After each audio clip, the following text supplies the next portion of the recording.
Hello, everyone. Welcome to another episode of Dark Rhino Securities, Security Confidential. Today, we are honored to have Dallas Baker join us.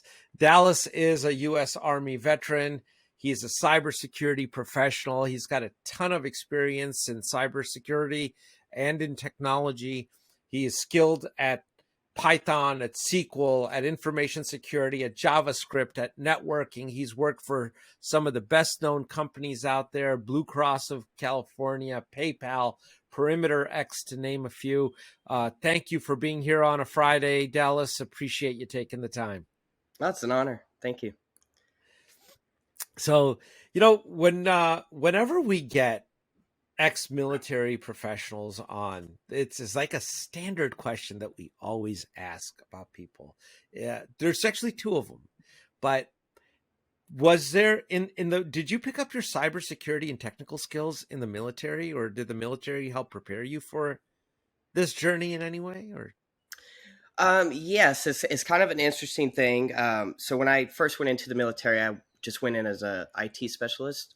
okay. So it's a pretty easy job. Basically, I'm just helping a lot of commanders and officers fix their printer or get their internet working or simple things. And sometimes I would like walk across the desert just to find their laptop's not working, and it's because they don't have it plugged in and the battery died. So Holy smoke, man, that's got to be the most dangerous networking job in the world. You had to walk across a desert to fix that's combat pay, I hope. um yeah, it's just comical because, well, typically where the commanders are, they're not like in combat zones, but you're sweating, you're walking to get there, and you've already asked these questions like, is the battery dead, is it plugged in? And it's like it's plugged into the wall, it's plugged into the laptop, but the brick and the cable isn't connected, so of course it doesn't have any power. So there's comical things like that that's happened. um and Hey, you know in what? high I'm actually glad to hear you say that, because when I was an engineer, I believe it or not, one of the basic things was, is it plugged in? And I can't tell you the number of times it actually was not, the computer was not plugged in. It happens. You check you overcomplicate some things, and you're looking for this big problem, and it's actually the simple thing that Sorry, now that I derailed your train of thought, let's pick it up where. yeah. So and I did that because growing up it was pretty difficult for me, and I went to like 5 different high schools and stuff, and I didn't necessarily have real plans to go to college, so that's why I joined the military. But while I was in high school, I did AP computer science, so that's Okay. kind of where I picked up my programming skills. Um, but initially, yeah, I didn't really have any experience in cybersecurity. When I got out of active duty, I was working on like websites and mobile application development, that kind of thing, which I kind of self-taught using Udemy and Pluralsight and different things. And I kind of got my grounds because I would go into the yellow pages and call these really small businesses that had shady websites and say, hey, can I redesign your website and make it more appealing for your customers? And so I built like a little portfolio, and then I went on to work for some other companies doing web application development and testing. Wow. That's Um, very enterprising. So I got to ask you, see that's actually amazing. You should have started your own company. I and mean, that's actually a goal of mine. And it's more so I just need to do it instead of thinking about it. But I had a friend who was a designer, so he would do all the design and pretty colors and stuff, and then I would just take his work and put it into code. And so we had a good thing but you going, were and selling it. we were selling it. Yeah, I that's kind of how I got started. And then one day there was this small business in Asheboro, North Carolina. It was a small software development business, so they would build this like really custom software. And one day they were like, hey, can you just come here? We have a lot of customers and clients that could use your expertise and include our own website. Because I actually had called them and said, hey, you're a computer business doing software and your website looks really outdated. And their expertise was not around web at all. And so they were Wow. kind of lacking that area. So I kind of did take that job, because one of the things about starting a business is sometimes you're eating ramen noodles for weeks on end because you don't have money, because all your money's going towards the development of things and trying to get customers and clients and things. So having a job is a little more secure. But anyways, I ended up taking it because I wanted to hone my skills and build an even bigger portfolio. And I felt like working with some larger clients and customers, I could kind of do that thing. And then eventually I went off to do more contract work with like AT&T. And then when I moved out to California, I was working at Uber, more so doing like automation testing for some of their internal tooling that just happened to be Okay. web based. And then I went over to Apple, where I actually worked on apple.com. Now, I didn't work on any of the back end stuff. It was all front end stuff that we were working on. Um, Wow.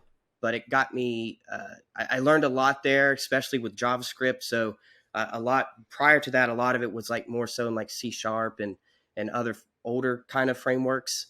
Yep. But at Apple, it was a lot of JavaScript. So I learned the entire stack for that and all the modern frameworks that people are using.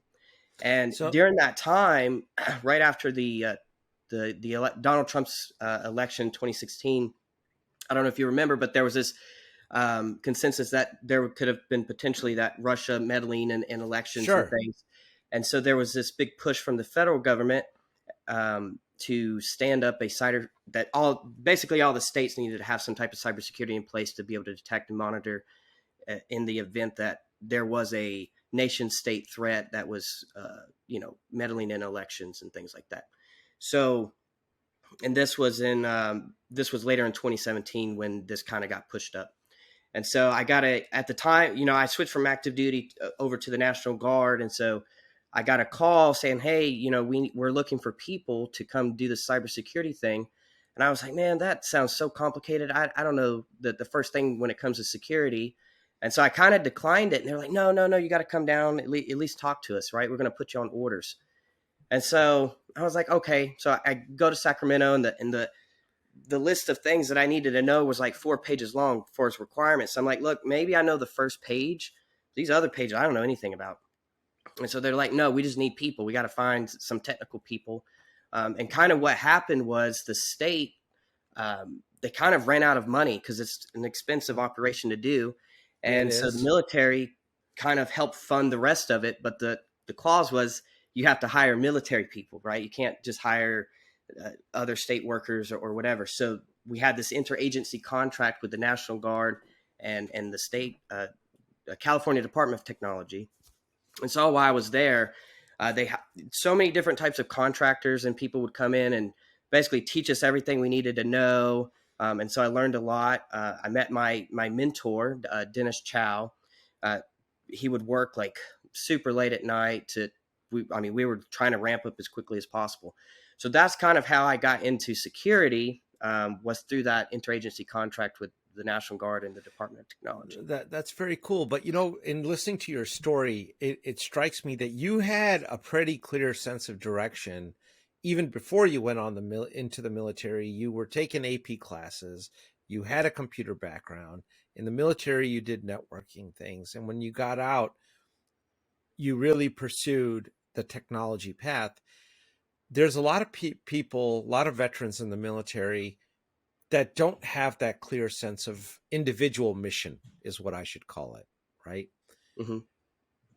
What would you say to them if they're coming upon the final part of their deployments and they're looking at transitioning to civilian life? Is there any guidance you could offer them? Yeah, so I think a lot of people join the military because it's not like the first thing as when you're a kid growing up, like, I want to go to the military.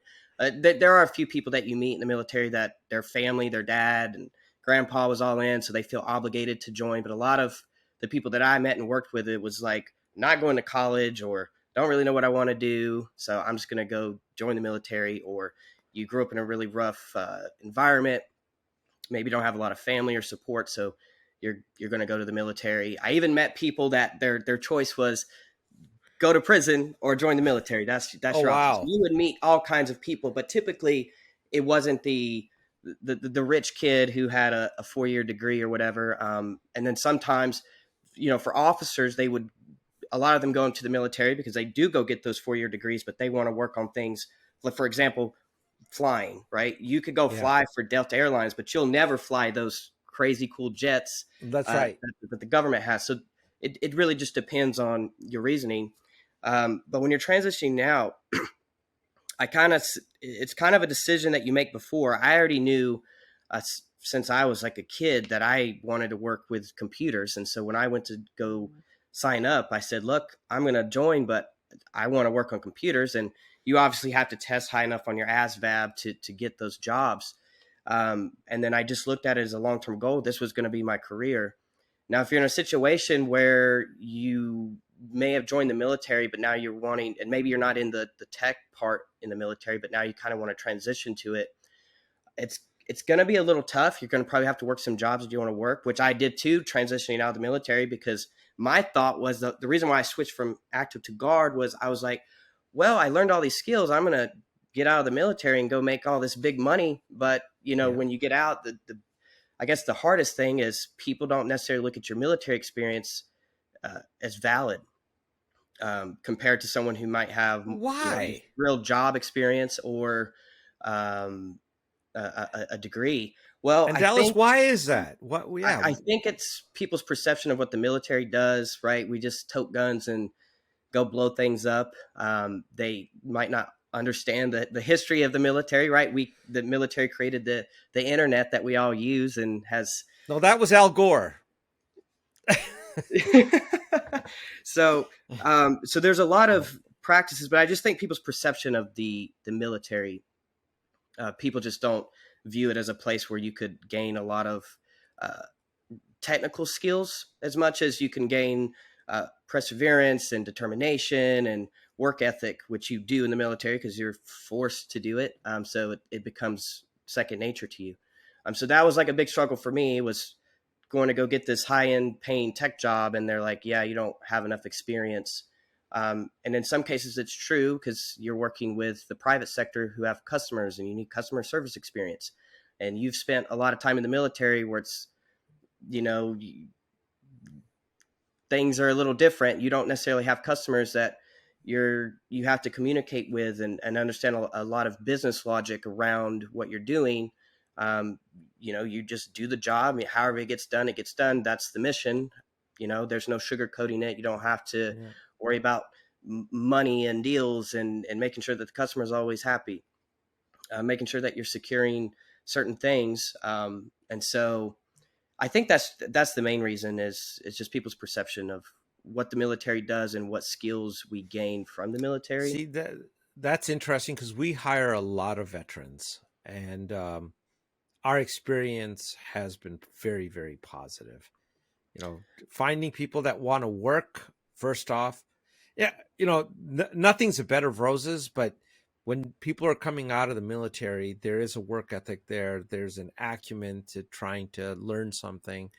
Um, they're good, loyal people. That's at least what we've discovered. So hopefully people listening to this, especially even if it's our competitors, you guys can help somebody out.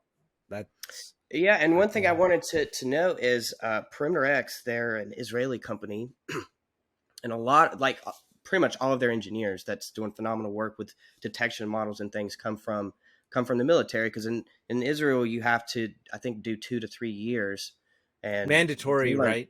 Yeah, and so they have like zero ramp up period because they join and they already kind of know the industry and what's happening. And I think, um, at least for American companies, when they're looking at a veteran, it's not just see U.S. Army and assume that everyone's going out into the battlefield and toting a rifle every day, doing that kind of work. Maybe look into their MOS and even just go to, airforce.gov or the Army or whatever, and look at what skills and what they're actually doing, and have that conversation with them and let them explain what they've learned through their years in the military.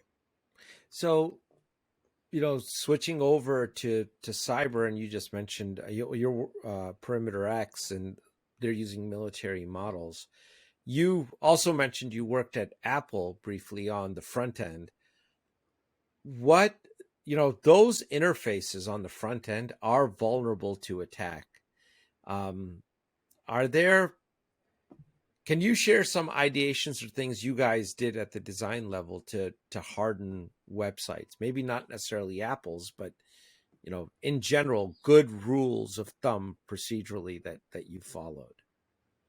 Yeah, so when I was at Apple, I didn't even think about security. It was a second nature. I knew that you had to encrypt the connection, and you didn't want passwords in plain text or credit card information. So I knew the basics, but I didn't think about the broad spectrum of different types of attacks that occur. I knew there was DDoS. You know, take down the website for a few hours or whatever. And I was mainly working on the customer experience or the design. It's very important for Apple to, when their website goes out, it's perfect. Like every little pixel has to be pixel perfect. Um, Really? yeah, it's the amount of time spent on making sure that every single pixel on the page is perfect is, um, that's Apple. That's the image that they want to portray. So we've all been to websites where it's kind of janky or things don't work, and that's the last thing Apple wants to put out there. So they're very the image, it matters a lot to them. And I'm pretty sure there was a security team making sure that the site was secure, but that wasn't necessarily my function. um, and to take things, I guess, a little back, is I was working at Blue Shield doing incident response, and a lot of sensitive data there, and Oh lots of yeah. interesting things.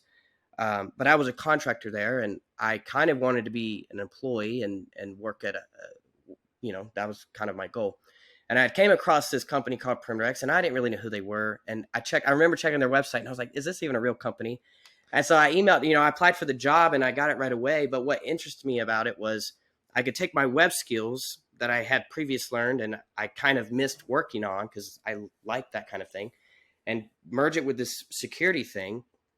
And so that's what ended up happening. And while I was there, at Blue Shield, we're focused on just blocking every little thing that comes across, because not that we're paranoid, but sensitive data leaks are, it costs the company a lot of money, and you're dealing with people's health information, which is on a whole Right. nother level stuff. So it's just block, block, block everything. Just, we don't care if we block someone legitimately, just block everything, and we'll worry about unblocking later.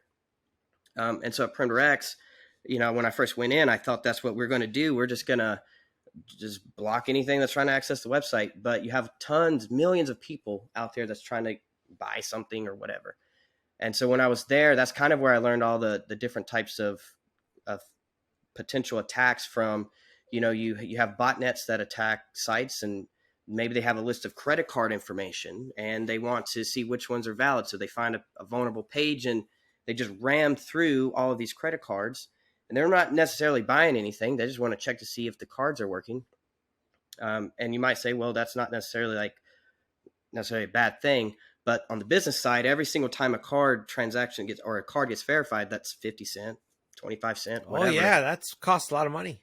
Yeah. So before you know it, they ran through a million, and now the customer is paying this big $50,000, $500,000 bill, and no one bought anything. So to them, that's a lot of money. And now their site's kind of hijacked, and maybe it's even their own customers' credit card information that they're kind of using. And so you got stuff like that. You Huh. have ATOs where people are just trying to hack into accounts for whatever reason. And then the other thing I learned was, like, all websites are like Legos. They're built with Legos. All these different packages that you pull down, because people's not going to recreate the wheel. So You're if right. someone's already created some function of the page, you can just pull it down and maybe do a little modification to it to make it yours. But at the end of the day, it's someone else's code. And I think now we're getting to a better stance where we're reviewing these and making sure that they're secure packages before they get pushed up to, I you was know, just going to ask you that, because if you're playing with other people's Legos, how do you know? Or how, that's third party risk to me. How do you know? oh, you don't know. Not always. You probably have to pull it down and test it and analyze the network traffic and see where it's going. And sometimes that's hard to do. Sometimes the actor or the uh, the malicious actor can kind of change the code to only work when it's on a client computer that's on Verizon or Spectrum or something. And when you're testing it in the cloud, it already knows it's potentially being evaluated, so it doesn't have the same behavior. And so one of the things that Primrex does is they actually will analyze the code and what's going on with those JavaScript packages in real time, and determine if it's malicious or not, and being able to block those outbound connections to maybe a command and control or something like that. Or if it's collecting another thing, I think it's called Mage Cart, because I was like, how do these people get all this credit card information? Well, Yeah. they just embed JavaScript into the site. So you're going to a legitimate site. It could be any site. And you're going through the checkout process and you're sending your credit card information to the legitimate person, and they're processing your order and everything's encrypted and all that. But you had this one malicious JavaScript module that's running, and it's also taking that information and sending it to the hackers that then will use it for malicious reasons. And so, I think security is an afterthought in a lot of cases when you're looking at your website and building it, and we're not thinking about all of the different avenues of an attack. I know in like traditional sense, we know about cross-site scripting and those kinds of things, and making sure the site's secure, the OAuth's 10 rules or whatever. But it gets bigger than that. So you have to be really careful what packages you're using. And that kind of goes for anything. I think a few years ago was funny because CCleaner is a very reputable little tool for Windows, and Yeah. one of the updates pushed out some malware, and now everyone's infected. The same thing goes for websites. Is maybe you've used a package for years and it's worked great, there's no problems, and then somebody sneaks in some malicious code because it's all open source, and now everyone's compromised before someone detected it and was able to update, fix the package and push out an update. So having some type of real-time module on your site that's running in the background of the page to monitor those JavaScript modules and outbound connections for malicious behavior and signatures is very important. And, yesterday I was part of a briefing on the Verizon breach report, and it had a government agency that did some commentary on it as well. And when it came to credit cards, what was interesting is that back in approximately, don't hold me to the number because my memory's not that good. I forget things in a couple hours. But in 2015, there was a lot of credit card fraud. I mean, that was like a huge avenue of attack. People wanted credit card numbers, and then they were abusing the living daylights out of them. It is just a small blip now on the in the world of breaches. Most what they are saying is, at least what we got from the government agency, was that most of the things are card not present transactions. That so you've either saved the card data, or you're buying it on a website like Amazon or something like that, where the physical card isn't present. Because now with the cards having pins and chips, it's become a lot harder to just compromise them. But when they do go after it, they're going after it in ways that you're speaking about, where the card is actually not present, but yet they're getting all the information and all the Exactly. Yeah, verification. they're monitoring those checkout forms and stealing that, and people don't know. It's not like the computer's slow or anything. It's just a normal checkout, and then before you know it, their information is out there. Or So if you're storing things on Chrome, and let's say there's some type of vulnerability in Chrome, and they're able to get into that and take all of your information, that's another risk too. And that is, in fact, a really good practical point. This is why you should not store your passwords in your web browser, and use a password manager, right? Yeah, I would Because if definitely use something a little that's more local if you can, instead of putting just everything in the browser, because a lot of these browsers are still open source, so it only takes like someone to sneak something in, and I'm pretty sure Google does an awesome job at making sure that everything is secure. But there's tons of browser out there. Not everyone uses it, but just storing it in the browser, it only takes one thing to hijack that, and now it's a yeah, compromise. and I would imagine if somebody did find some of those vulnerabilities, would be worth a lot of money. So people may not even talk about it. They want to keep it under wraps. So you could Yeah, sell that vulnerability. definitely. I mean, most 0 days, it's not like you don't know how long it's been out there in the wild, and it's just Oh been yeah. hush hush, and then we find it so long. Like the Log4j thing. who knows how long it's been out there until someone found it, because it was like a super simple exploit, but no one really thought about it, right? Oh, I guarantee you, governments all over the world, certain departments knew about it for a long, long time. Yeah, and they're like, hush, don't say anything, don't say Don't anything. say it. And there was a lot of cash exchange to make sure people didn't Exactly. say Yeah. anything. So, With credit cards, I just want to mention for people out there, I know my bank does this, and who I use for your, you know, when you're shopping online and stuff. A lot of us, you take our physical card and we type the numbers in, but I see banks now doing more like virtual numbers where you can generate a new number for whatever site you are. So if there is a company that is compromised, you don't have to worry about your whole thing getting screwed. You can easily go and delete that number or just generate a new one every time you make a gener- purchase.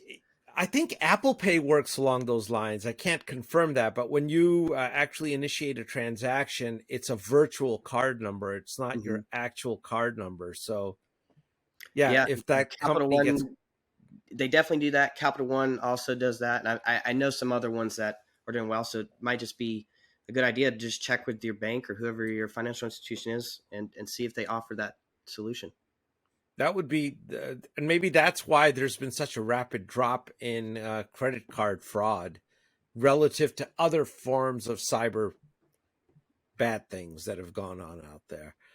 So, one thing that I read about on your profile, you put on there, I want to analyze, understand, and influence other people. So, how does that mindset? Well, first of all, what do you mean by that? In what context is that? And has that mindset helped you in as a security professional, as a cybersecurity professional? Yeah. So what that means to me is not analyzing people in a malicious way to try to deceive someone, but everyone's perspective on life is a lot different.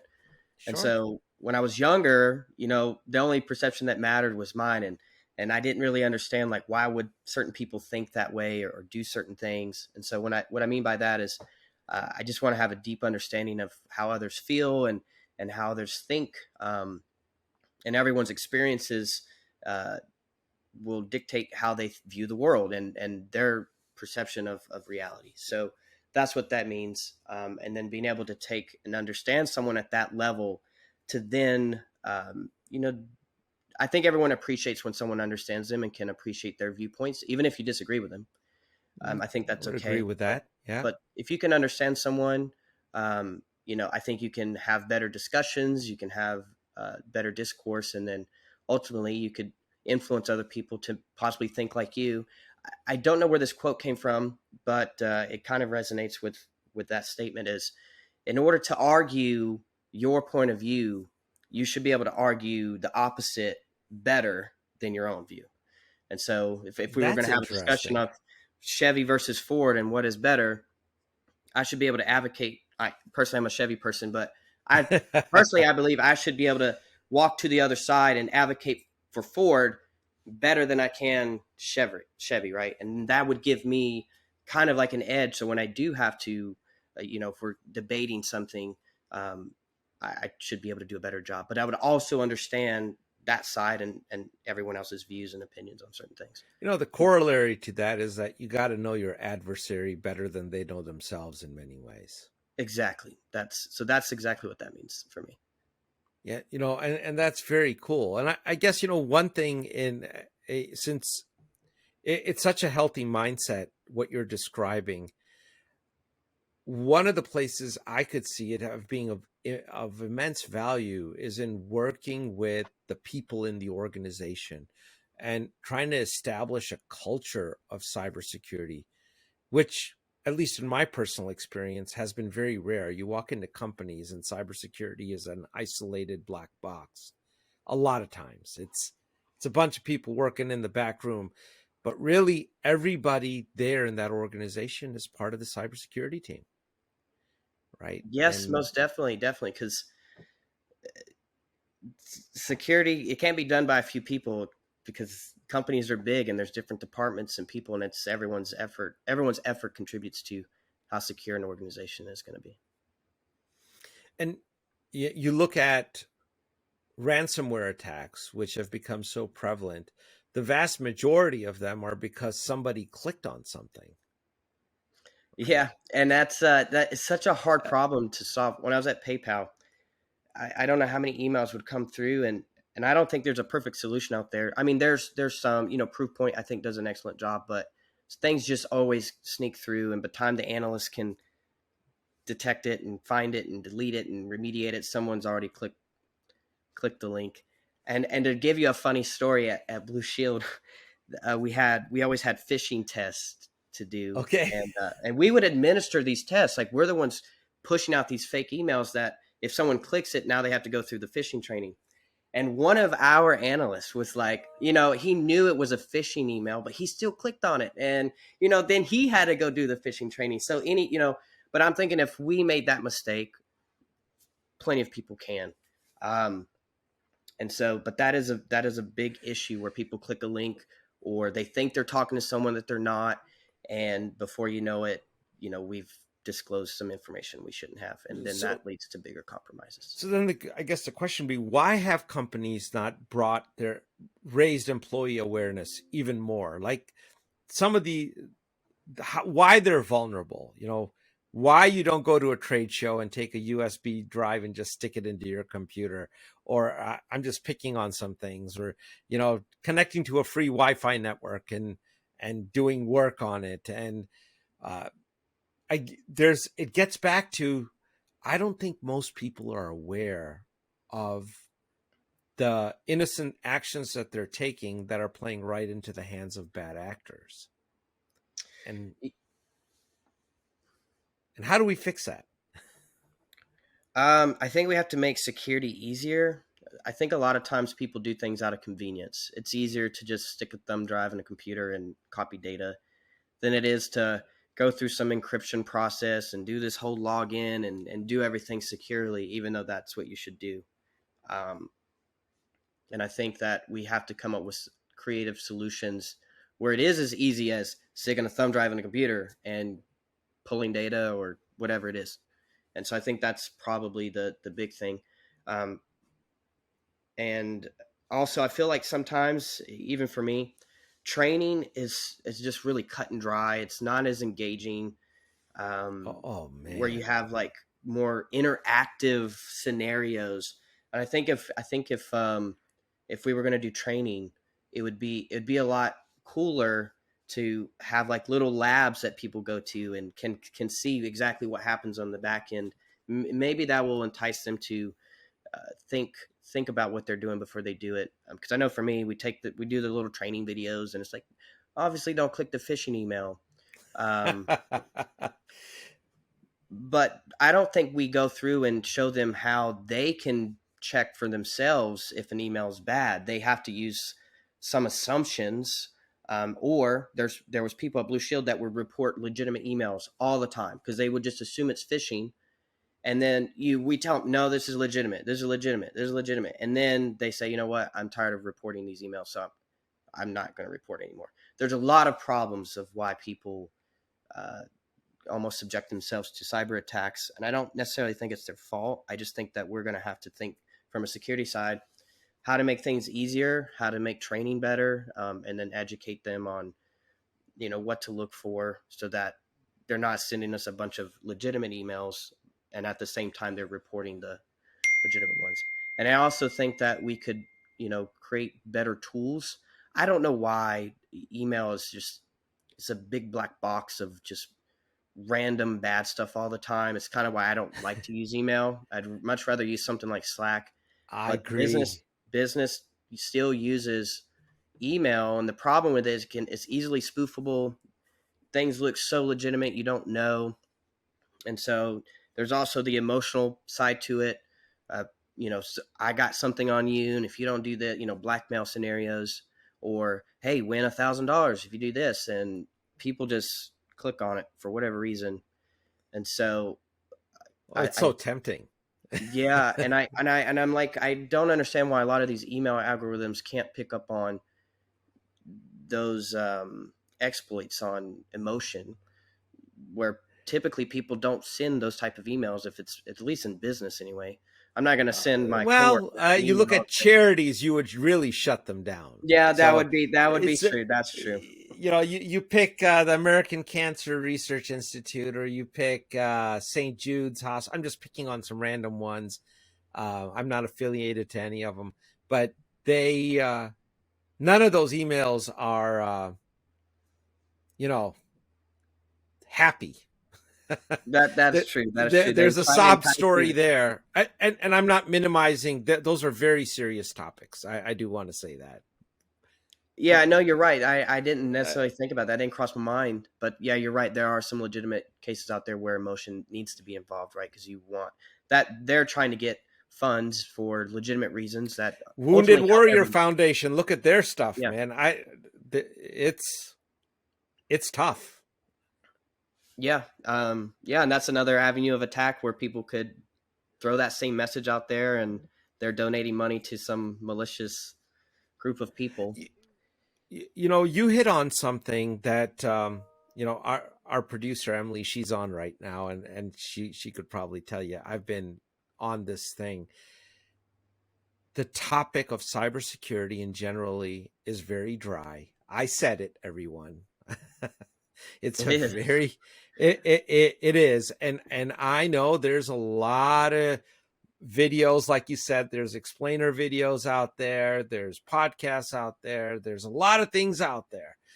But whoo, man, if you got insomnia, some of those can work real well for that problem. The engagement is simply very, very low. And I think it's exactly you're onto something there, Dallas. If there is a way to make it much more engaging, I think the effectivity of these programs would go through the roof. People people don't understand it. They read these stories, but they don't know, they haven't had the experience yet of what does it like to be the victim? What happens when I'm actually the victim? It's not tangible to them. And the training doesn't make it tangible typically. Yeah, it is. That's very very much the case. And we do these phishing exercises every 6 months, and people, at least for me, even for me, it's like, well, I got to go do this training to just get the certificate so that I get to keep my job for another 6 months. And so people just rush through it, they get it done, and then they forget about it. And it's not engaging. And then you don't think about it for until something No, bad. you don't. Yeah, it's like out of sight, out of mind.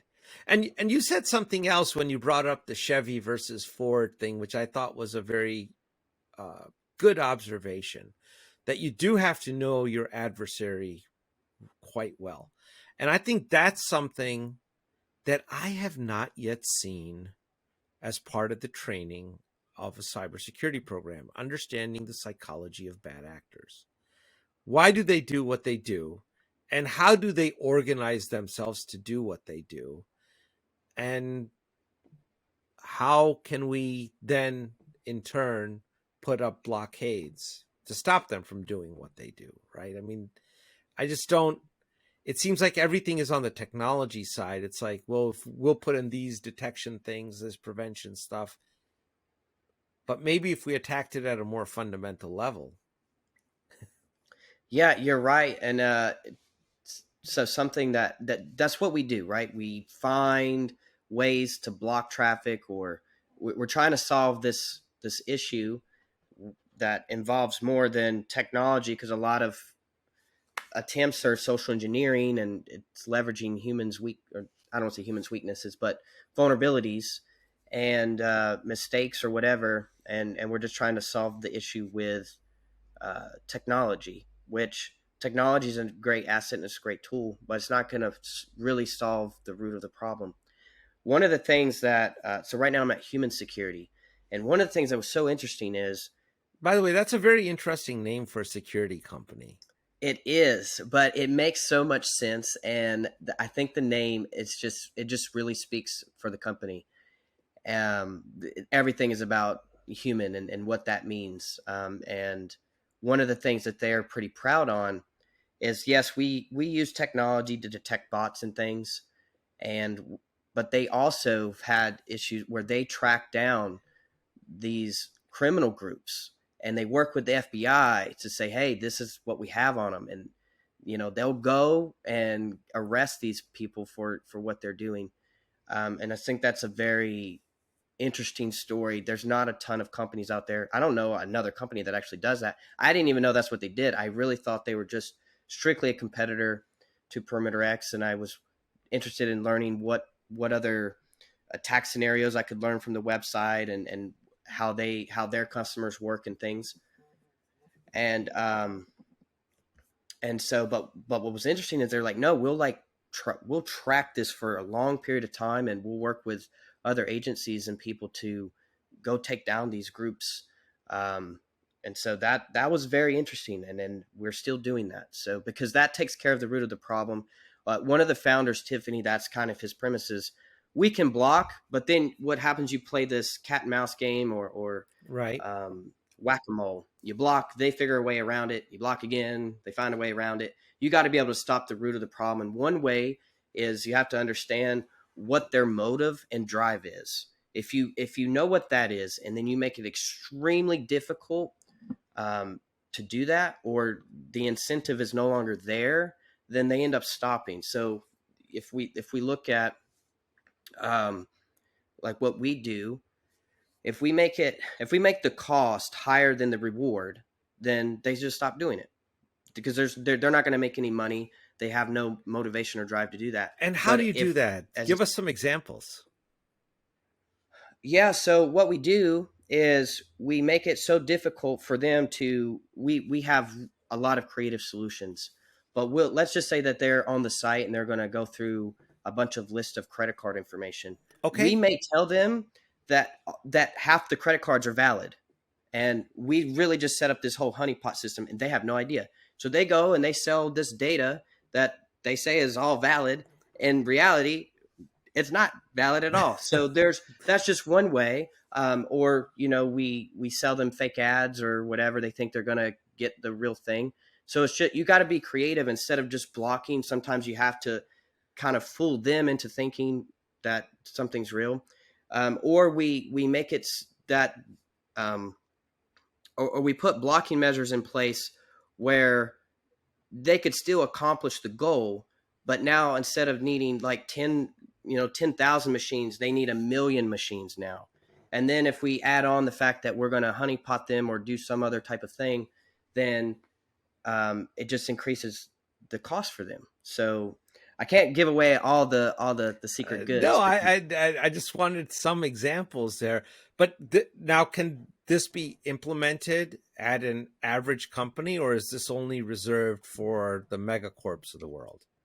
no. So a lot of these solutions, and including Perimeter X, is at least for web-based stuff, it's simple as just adding a tag to your website, like Google Analytics. Everyone adds the Google Analytics thing, Yeah.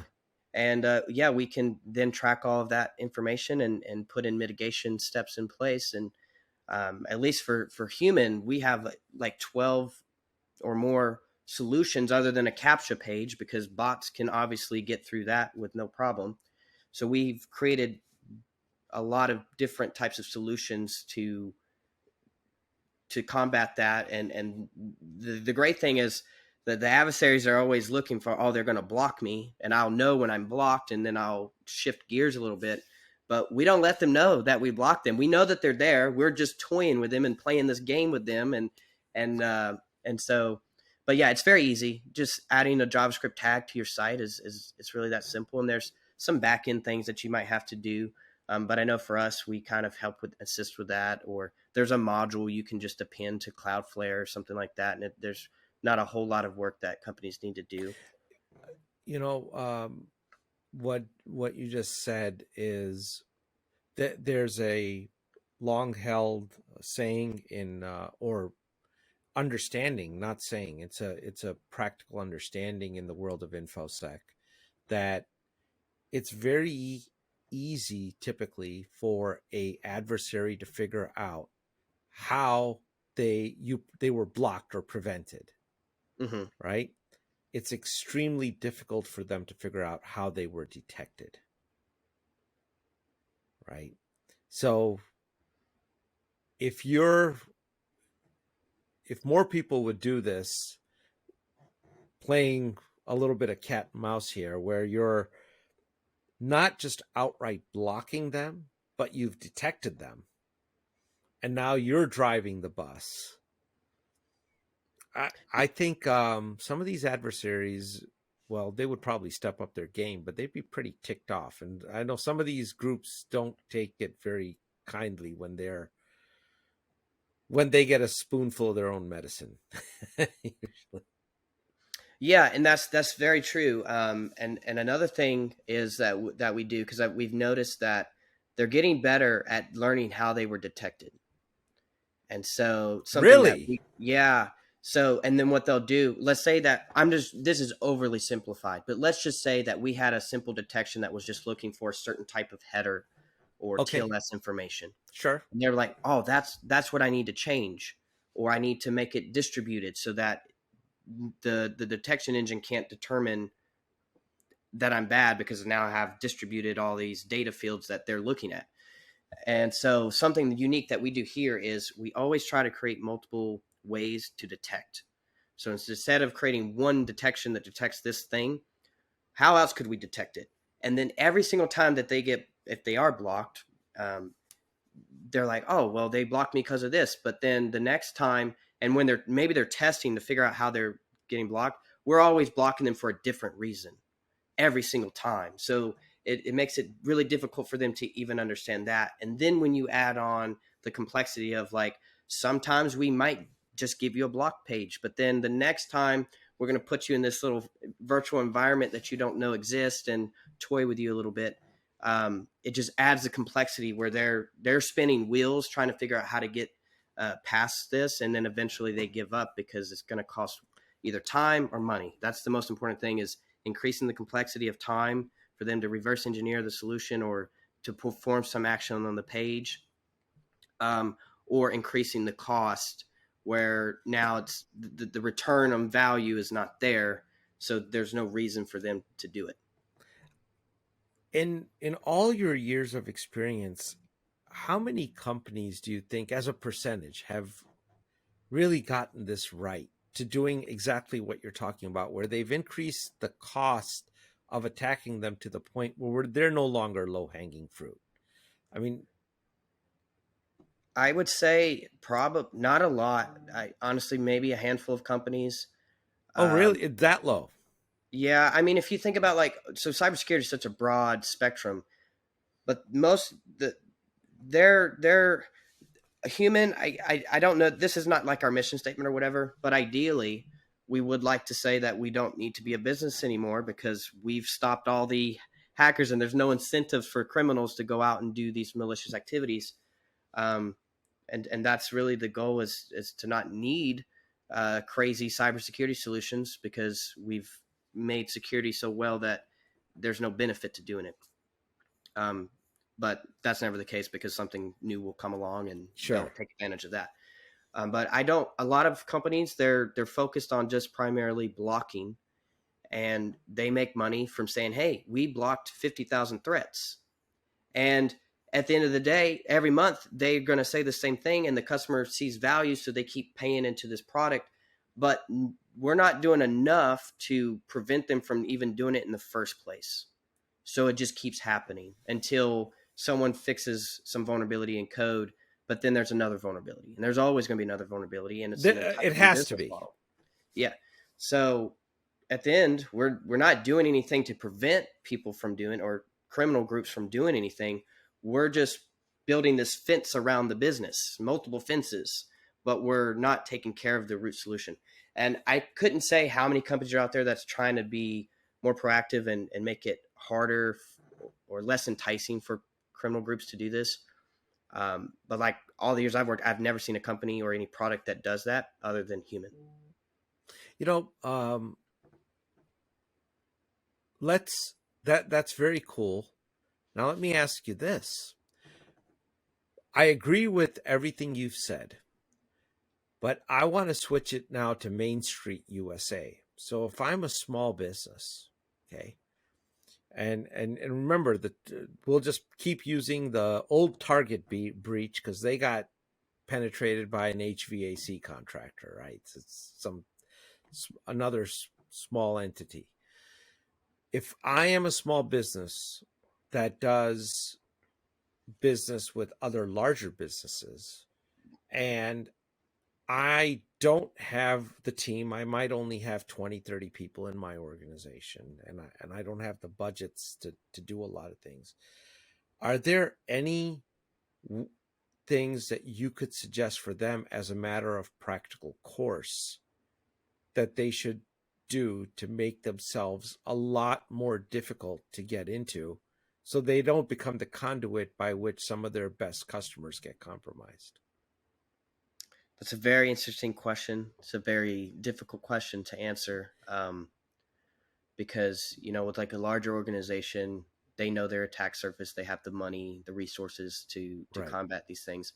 But right, a lot of small businesses, a big thing is time. They just don't have the time. They're operating on less resources, less. They don't have the people, the money, whatever, as you mentioned, and so their primary focus is making money, and Right. however they do that efficiently as possible, which is in which they're probably also sacrificing security to some degree. Maybe not because they want to or that they even know that they're doing it. It's just that's how they've done business, and we always heard, well, that's the way we've always done it, which is probably the worst thing you could say because Yeah. things change and you got to change with them. It's a difficult question. It's something that I'd really, really have to think about. But one of the things that I think could benefit small business is, and I think just in general, companies across the planet, is criminal groups. They're like two peas in pods. Like they could be from different regions of the world, but they're always communicating and they're like best friends with each other all the time, right? They're always sharing data, keeping it hush hush. And so I think it would benefit small business at least to understand their um, their their attack surface and what vulnerabilities are out there. And so there's tons of small businesses that are, you know, kind of the same. They're just in different regions. They're small, little satellite companies, if Yeah. you will. And we kind of need some type of platform that, and this is really hard to do. So, because criminal networks, they work in the dark, and not everyone has access to the information they do.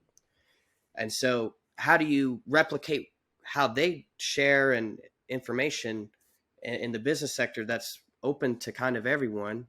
Because you also don't necessarily want the adversaries to know what you know. That gives you an advantage because if you know what they know and they don't know that you know it, then they think that they have the edge, but Yep. in reality they don't. And so I think I don't have a great way to design this, but I think we have to share information and data about what we see, what happened to them, so that they're aware and they can start making changes. And especially if it's on the tech side, let's just say that you're running WordPress or whatever, and your friend had this attack happen to them. Well, now it's a lot easier for them to fix one problem than it is to try to make everything secure all at once. And so I think being able to share that information and share experiences would be helpful. And this even happens in big enterprises. At Blue Shield, for example, they operate at a state level. So there's a Blue Shield in North Carolina, there's a Blue Mm. Shield in California, in Texas, wherever. And even they don't share what happened. There was like there was like, some cyber Wow. attacks that was happening in another state, I didn't know and that. they didn't share it. And one is because they don't want to appear vulnerable or be embarrassed or whatever. They try to keep it under wraps, and they're only going to disclose anything if data got leaked. And so because they don't want to draw attention, but it would have helped California and all these other states if they knew that it happened to them so that they could go look to see if they had a similar thing, but that did not happen. So then what ended up happening is, this one state figured out the problem and fixed it, but then the adversary is like, okay, I'm just going to go attack all the other blue shields. That's And no one's incredible. sharing information here. So, and with small business, I know they have a lot of different support groups and they all kind of try to band together to Yeah. support one another. And maybe if they could create something within cybersecurity, And um, ISAC for small businesses. yeah, essentially. So that way they can get alerts, and some education on. There's a lot of great open source tools and intelligence out there that I'm not sure that people are aware of. And I think one of the things is we have to make cybersecurity sexy and like the thing that you want. Like everyone wants Google Analytics because everyone goes to Google, but no one wants security. And a lot of times, like one of the questions you asked earlier is like security is always that those people that no one wants to talk to. They make everything difficult, and so people ignore it or they try to avoid it. And I think we have to change that and make it the new hot thing that everybody wants.